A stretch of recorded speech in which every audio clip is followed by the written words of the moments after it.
আজকে আমরা যে ব্যাপারটা নিয়ে কথা বলবো সেটা বেশ মজার আর কি, সুখ খুঁজে পাওয়ার এক অন্যরকম পদ্ধতি। আমাদের হাতে একটা কর্পোরেট স্ট্রেস ম্যানেজমেন্ট সেমিনারের গল্প আছে। মানে একবার ভাবুন, একটা হল ভর্তি ক্লান্ত উচ্চপদস্থ কর্মকর্তা, আর সেখানে তাদের মানসিক চাপ কমানোর উপায় বলা হচ্ছে। হ্যাঁ, আর এই যে প্রেক্ষাপটটা মানে কর্পোরেট পরিবেশ, এটা কিন্তু খুব গুরুত্বপূর্ণ। কারণ এমন একটা জায়গায় গল্পটা বলা হচ্ছে যেখানে ব্যক্তিগত সাফল্য, প্রতিযোগিতা এগুলোই শেষ কথা। একদম।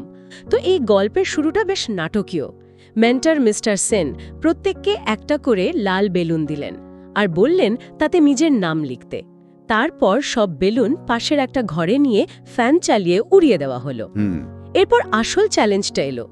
বলা হলো মাত্র 5 মিনিটে নিজের নামের বেলুনটা খুঁজে বের করতে হবে। আর তারপরে যা শুরু হলো একটা আসল বিশৃঙ্খলা। এই বিশৃঙ্খলার দৃশ্যটা একটু ভাবা যাক, তাই না? সবাই একে অপরকে ধাক্কা দিচ্ছে, কনুই দিয়ে গুঁতো মারছে, এমনকি কয়েকজনের বেলুন তো পায়ের চাপে ফেটেই গেল। ঠিক 5 মিনিট পর দেখা গেল কেউই নিজের বেলুন খুঁজে পায়নি, বরং সবাই আরও বেশি ক্লান্ত, আরও বিরক্ত। এটা আসলে আমাদের বাস্তব জীবনের একটা দারুণ প্রতিচ্ছবি আর কি, যেখানে আমরা শুধু নিজের সুখের পেছনে ছুটতে গিয়ে আসলে আরও হতাশ হয়ে পড়ি। হ্যাঁ, একদম তাই। তো এরপর মিস্টার সেন নিয়মটা একটু বদলে দিলেন। তিনি বললেন, এবার যে কোনো একটা বেলুন তুলে নিন, আর তাতে যার নাম লেখা আছে তাকে ডেকে দিয়ে দিন। আর এখানেই তো আসল জাদুটা ঘটল। হ্যাঁ, একজন একটা বেলুন তুলে রাজীবের নাম ধরে ডাকলো আর তাকে বেলুনটা দিয়ে দিল। এভাবে কোনো ধাক্কাধাক্কি ছাড়াই ভাবা যায় মাত্র 2 মিনিটের মধ্যে প্রত্যেকে নিজের নামের বেলুন পেয়ে গেল। বাহ, এখানেই তো গল্পের মূল অন্তর্দৃষ্টিটা লুকিয়ে আছে। যখন লক্ষ্য ছিল শুধু আমারটা খুঁজে বের করা, তখন ছিল শুধুই ব্যর্থতা। কিন্তু যখনই লক্ষ্যটা হলো অন্যেরটা খুঁজে দিয়ে সাহায্য করা, তখন নিজের প্রাপ্তিটাও কিন্তু অনায়াসে চলে এলো। বাহ, দারুণ। অর্থাৎ অন্যের মুখে হাসি ফোটালে নিজের সুখ খুঁজে পাওয়াটা অনেক বেশি সহজ হয়ে যায়। এর পেছনে কিন্তু একটা সায়েন্সও আছে।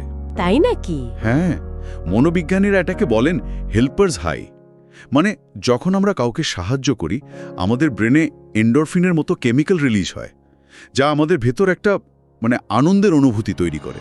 ওয়াও, তার ব্যাপারটা শুধু মানসিক না, শারীরিকও। একদম। শেষে মিস্টার সেনও ঠিক এই কথাটিই বলেন যে আমাদের জীবনটাই বেলুনগুলোর মতো। আমরা নিজের সুখ খুঁজতে গিয়ে সারা জীবন অন্যের সাথে লড়াই করি। এই গল্পের একটা মূল বার্তা হলো, সুখ অনেকটা প্রজাপতির মতো, ধরতে গেলে উড়ে যায়, কিন্তু আপনি যদি শান্ত হয়ে অন্যের উপকারে মন দেন, দেখবেন ওটা নিজের অজান্তেই আপনার কাছে চলে এসছে। খুব সুন্দর কথা। প্রকৃতিও বোধহয় এভাবেই কাজ করে।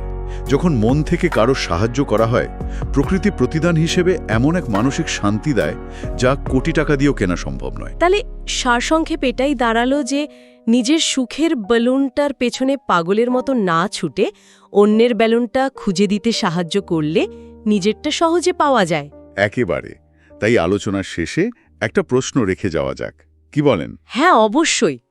প্রতিদিন সকালে উঠে আমি কিভাবে সুখী হতে পারি, এই প্রশ্নটা নিজেকে না করে যদি ভাবা যায়, আচ্ছা আজ আমি কার বেলুনটি খুঁজে দিতে সাহায্য করতে পারি, তাহলে আমাদের দিনটা, এমনকি আমাদের চারপাশের পরিবেশটা কেমন হতে পারে? খুব গভীর একটা প্রশ্ন। এই ছোট্ট একটা চিন্তার পরিবর্তনই হয়তো অনেক বড় বদলের শুরু হতে পারে।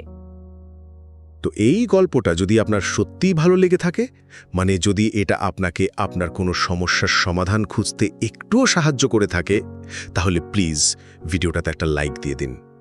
আর হ্যাঁ, আপনার বন্ধুদের সাথেও এটা শেয়ার করতে কিন্তু ভুলবেন না। কে জানে, হয়তো তাদেরও এই সহজ শিক্ষাটা অনেক কাজে লেগে যাবে। আর যদি চান যে এমন আরও ইন্সপায়ারিং গল্প বা টিপস আপনার কাছে পৌঁছতে থাকুক, তাহলে তো জানেনই কি করতে হবে। এক্ষুনি আমাদের চ্যানেলটা সাবস্ক্রাইব করে ফেলুন, আর হ্যাঁ, ওই যে বেল আইকনটা আছে ওটাতেও একটা ক্লিক করে দিন। অনেক ধন্যবাদ।